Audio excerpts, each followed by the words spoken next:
수진 씨는 5천만 원이니까 전액 보호를 받을 수 있다라고 생각하시면 되겠습니다. 그렇다면 모든 임대차 계약이 다 이렇게 보호를 받을 수 있느냐? 안녕하세요. 법률사무소 기린의 건설부동산 전문 변호사 최은영입니다. 요즘 전세 사기가 너무 많다 보니까 월세를 많이 선호하시더라고요. 그런데 월세라고 해서 보증금이 완전히 안전하다라고 볼 수는 없어요. 오늘은 보증금이 위험한 상황에서 내 돈부터 무조건 먼저 지킬 수 있는 방법, 바로 최우선 변제권에 대해서 쉽고 간단하게 설명드려 볼게요.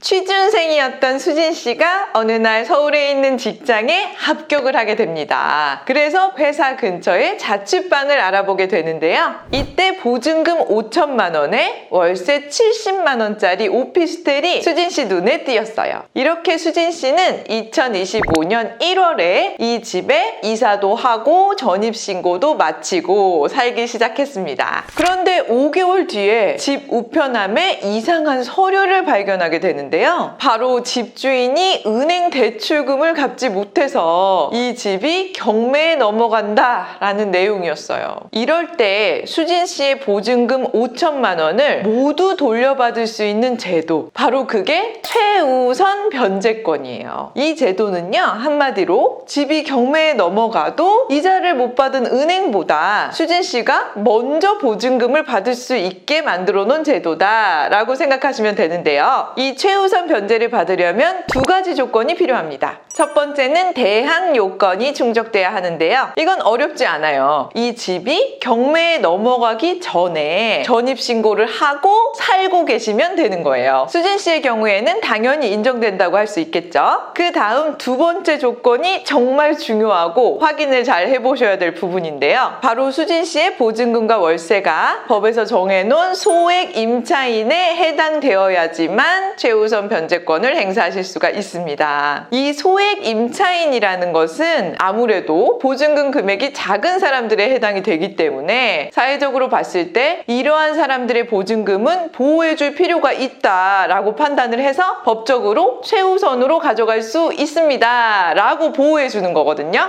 그렇다면 우리의 수진 씨는 소액 임차인에 해당이 될 수 있는지 한번 볼게요. 네이버에서 인터넷 등기소를 치시고 이 사이트에 들어가시면 아래쪽으로 조금만 내리셨을 때 소액 임차인 안내라는 표시가 있어요. 여기를 누르시면 각 지역별로 규정해 놓은 소액 임차인의 범위를 바로 확인하실 수가 있는데요. 수진 씨의 경우에는 서울에 해당이 되기 때문에 서울을 한번 눌러볼게요. 여기에 기준 시점들이 나와 있죠. 2023년 2월 21일 이후에 임대차 계약을 체결한 사람이면서 임대차 계약의 보증금이 1억 6,500만 원 이하에 해당되셔야 합니다. 자, 그러면 아까 수진 씨 보증금과 월세가 5천에 70이었잖아요. 즉 1억 6,500만 원 이하에 해당되니까 수진 씨는 최우선 변제를 받을 수 있겠습니다. 그런데 보증금이 1억 6,500만 원 이하라고 해서 모든 보증금을 전액 다 보호받을 수 있는 건 아니고요. 여기 옆에 보시면 보호받을 수 있는 보증 금액이 적혀져 있죠.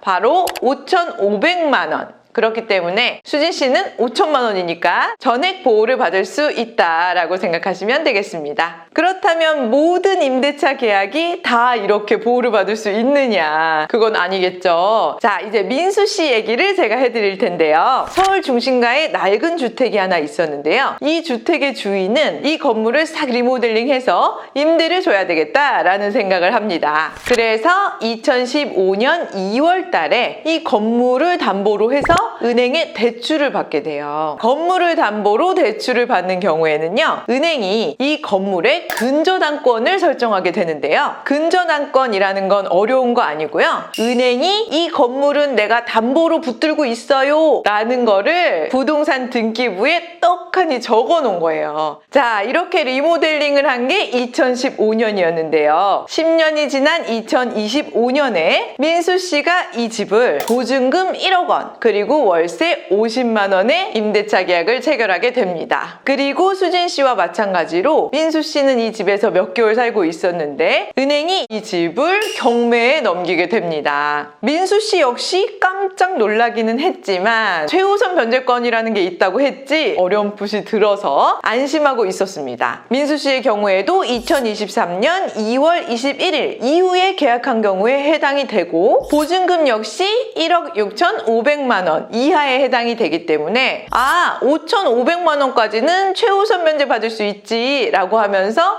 반 정도는 건질 수 있겠네 라고 생각을 하고 있었던 거예요. 하지만 민수 씨가 잘 몰랐던 부분이 바로 2015년도에 즉 민수 씨가 이 집에 들어오기 전에 근저당권이 설정돼 있었다는 거예요. 여기서 여러분들께서 알아두셔야 될 부분이요. 최우선 변제 금액은요. 임대차 계약이 체결되기 전에 설정된 이 근저당권, 이 근저당권이 설정된 날짜를 기준으로 산정된다라는 규정이 있습니다. 즉 2015년 2월 달을 기준으로 최우선 변제 금액을 한번 살펴보면은요. 임대차 계약 일자가 2014년 1월 1일 이후에 체결된 경우에 해당되는 것이고요. 이 경우에는 임대차 보증금이 9,500만 원 이하인 경우에만 보호가 된다라고 써져 있어요. 그런데 민수 씨 보증금 얼마죠? 1억이죠. 9,500만 원을 초과했기 때문에 최우선 변제를 받을 수 있는 임차인에 해당되지가 않습니다. 아니 임대차 계약상 보증금을 보호한다면서 왜 임대차 계약서 작성일을 기준으로 하지 않고 최초 근저당권 설정일을 기준으로 하는 것인가? 네, 이거 궁금하시죠? 그 이유는요. 가장 먼저 돈을 빌려준 은행, 즉 우선적으로 권리를 가진 이 은행의 권리를 보호하기 위해서예요. 나라에서는 이 최우선 변제 금액을 물가 상승률을 반영하여서 갈수록 올릴 수밖에 없거든요. 그런데 은행 입장에서는 계속 올라가는 이 소액 임대차 보증금을 빼고 남은 금액에서 네가 가져갈 돈을 가져가라 라고 한다면 피해가 커질 수밖에 없겠죠. 그래서 은행을 보호하기 위해서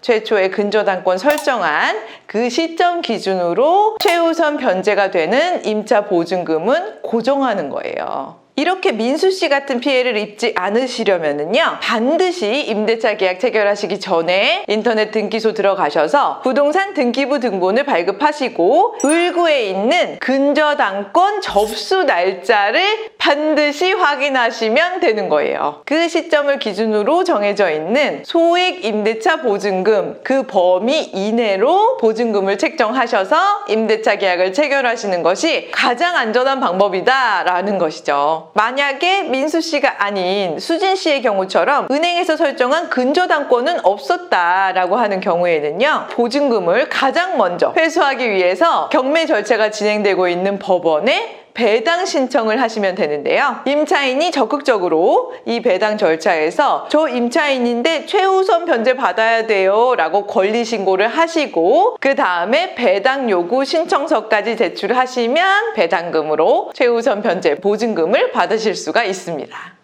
오늘 영상 참고하셔서 우리 소중한 보증금 전액 꼭 돌려받으시기를 제가 진심으로 바라고요. 오늘 영상 도움되셨다면 좋아요와 구독, 알림 설정 부탁드리고 궁금하신 사항은 댓글이나 법률사무소 기린 홈페이지 통해서 질문 주시면 제가 성심성의껏 답변 드리도록 할게요. 그럼 저는 다음 시간에 더 유익한 영상 만들어서 오도록 하겠습니다. 감사합니다.